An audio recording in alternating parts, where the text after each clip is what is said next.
বাইদেউক অনুৰোধ জনাইছোঁ।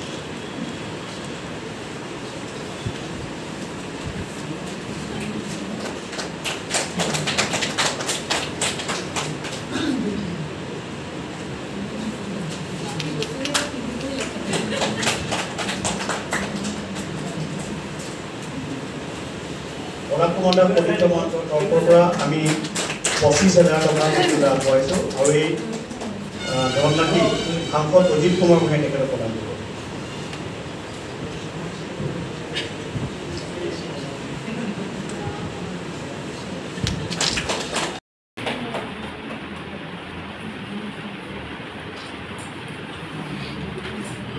সংগীতামূলক কিছুদিন আমি পুলিচে পেঙ্গুইন ইণ্ডিয়াই প্ৰকাশ কৰিছিলে 2017 চনত 19 চনত আসাম দ্য একৰ্ড এণ্ড ডিসকৰ্ড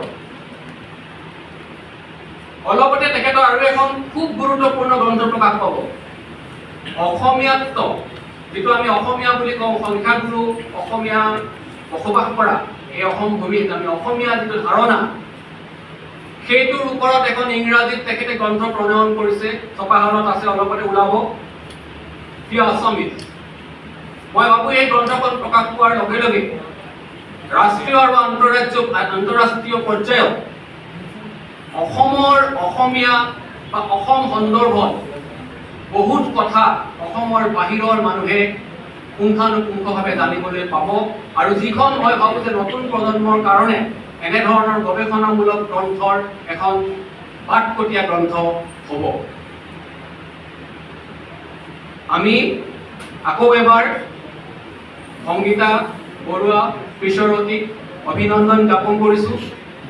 এইবাৰৰ এই বঁটা গ্ৰহণ কৰিবলৈ তেখেতক আমি নিৰ্বাচন কৰিছোঁ আৰু আপোনালোক সকলোকে মই আদৰ জনাইছোঁ। অতি ব্যস্ততাৰ মাজত আমাৰ এই পৰাগ কুমাৰ দাস সতীৰ্থ মঞ্চৰ এই বঁটা প্ৰদান অনুষ্ঠানত আপোনালোকে উপস্থিত হৈ আমাক সাহস দিয়াৰ বাবে ধন্যবাদ।